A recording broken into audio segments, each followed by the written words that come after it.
Welcome to SNS. ఈనాటి editor వాయిస్కి స్వాగతం. ఈరోజు ఉన్న ప్రముఖ నాయకులలో కుందూరు జానారెడ్డి మోస్ట్ సీనియర్. ఉమ్మడి రాష్ట్రంలో కూడా ఆయన అత్యంత అంటే మంత్రి పదవులు అన్ని పదవులు కూడా ఆయన అన్ని శాఖలు కూడా ఆయన నిర్వహించిన ఒక గొప్ప రాజనీతిజ్ఞుడు. ఇకపోతే ఆయన గురించి ఈ మధ్యకాలంలో కొంతమంది అంటే ఎస్పెషల్లీ తీర్మార్ మల్లన్న అనే వ్యక్తి కొన్ని కామెంట్లు చేశారు. ఆ కామెంట్లనే నిజానికి అది జానారెడ్డి జీవితానికి అది పూర్తి విరుద్ధం. వారు చేసిన కామెంట్లకి ఆయన మరి జానారెడ్డి ఒక మహోన్నతమైన వ్యక్తి మీద ఈ విధంగా ఆయన ఆరోపణలు చేసి బీసీలని తక్కువగా చూపించడానికి జానారెడ్డి ప్రధాన కారణం అని చెప్పి తీర్మార్ మల్లన్న ఏదైతే అంటున్నాడో అది పచ్చి అబద్ధం. ఎందుకంటే ఆ జానారెడ్డి గారు గత దాదాపు ఒక 40 సంవత్సరాల నుంచి కూడా రాజకీయ జీవితంలో ఏనాడు కూడా ఒక మచ్చలేని నాయకుడిగా ఉన్నాడంటే ఉమ్మడి ఆంధ్రప్రదేశ్లో కూడా జానారెడ్డి గారు. మరి ఎన్టీ రామారావు గారు పార్టీ పెట్టినప్పుడు 1984 నుండి కూడా ఆయన వెనకాల ఉండి అంతకుముందు కూడా సమితి ప్రెసిడెంట్గా ఉండి అంచెలంచెలుగా ఎదిగి నాగార్జున సాగర్ నియోజకవర్గానే కాదు ఉమ్మడి ఆంధ్రప్రదేశ్లో కూడా ఆయన ఎంతో సేవలు చేసి ఒక హోంమంత్రిగా కూడా మరి రాజశేఖర రెడ్డి ముఖ్యమంత్రి ఉన్నప్పుడు ఒక హోంమంత్రిగా చేసి కూడా దాన్ని ఆ శాఖకే వెళ్ళి తెచ్చిన మహోన్నత వ్యక్తి.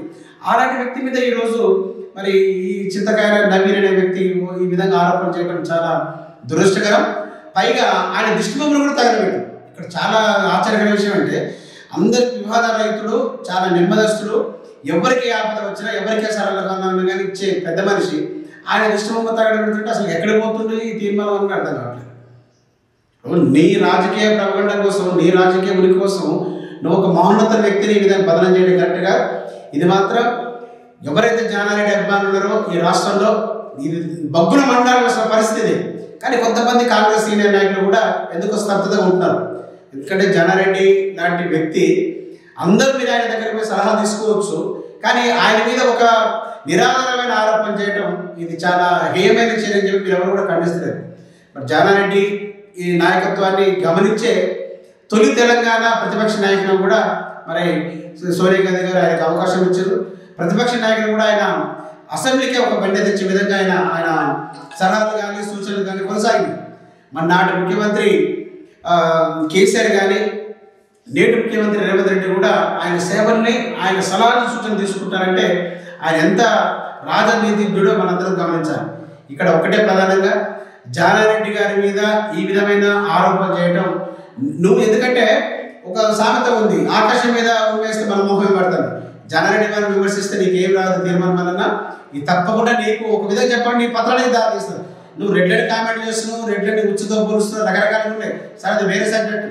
కానీ ఎస్పెషల్లీ జానారెడ్డి విషయానికి వస్తే మాత్రం ఇది చాలా ఏమైన చర్య. జానారెడ్డి లాంటి మహోన్నత వ్యక్తి మీద ఈ విధంగా ఆరోపణ చేయడం కాదు. ఆయన ఒక బీసీలకే కాదు ఎస్సీలకు ఎస్టీలకు ఎంతమందికి సేవ చేసిన మహోన్నత వ్యక్తి. అలాంటి వ్యక్తిని ఈరోజు జానారెడ్డి మీద నిరాదరణ ఆరోపణ చేసింది. కానీ తక్షణమే తీర్మానం మల్లన్న కానీ ఆ దిష్టిబొమ్మను ఎవరు దగ్ధం చేసారో వాళ్ళందరూ కూడా జానారెడ్డికి బేషరతుగా క్షమాపణ చెప్పాలని చెప్పి మరి తెలంగాణ రాష్ట్ర ప్రజలు అందరూ కూడా భావిస్తున్నారు. ఈ సందర్భంగా మరి మా వాయిస్ నుంచి కూడా మేము వినిపించేది ఒక ఆరోపణ చేసేటప్పుడు, ఒక వ్యక్తి మీద ఆరోపణ చేసేటప్పుడు ఆ వ్యక్తికి ఆరోపణకి ఏమైనా సంబంధం ఉందా, ఆ వ్యక్తి యొక్క వ్యక్తిత్వం ఇలాంటిది కూడా మన పనిలో తీసుకోవాలి. మరి ఈరోజు జానారెడ్డి గారి మరి ఆయన నాయకత్వంలో ఒక నల్గొండ జిల్లానే కాదు ఎంటైర్ తెలంగాణ రాష్ట్రం మొత్తం కూడా ఆయన అంటే చాలా అభిమానించేవాళ్ళు, ఆయన సలహాలు సూచనలు తీసుకునే వాళ్ళు చాలా మంది ఉన్నారు. మరి ఈరోజు ఇలాంటి ఉచ్చులోకి ఇలాంటి ఊపులోకి జానారెడ్డి లాగడం ఇది చాలా హేయమైన చర్య. ఈ చర్యని అందరు గమనిస్తూ ఇమీడియట్గా దాన్ని బేషరతుగా వెనక్కి తీసుకొని మరి తీర్మానం మల్లన్న కానీ మిగతా ఎవరైతే ఆయన దిష్టిబొమ్మ దగ్ధం చేసిన వాళ్ళందరూ కూడా ఆయన క్షమాపణ చెప్పాలని చెప్పి రాష్ట్ర ప్రజలు కూడా భావిస్తున్నారు. ఈ సందర్భంగా వాళ్ళ భావన వ్యక్తపరచే విధంగానే మేము కూడా మీ అందరూ కూడా ఒకటే విజ్ఞప్తి చేస్తున్నాం. జానారెడ్డి లాంటి మహోన్నత వ్యక్తికి ఈరోజు ఈ అపవాదం అనేది అంటగట్టడం కరెక్ట్ కాదు.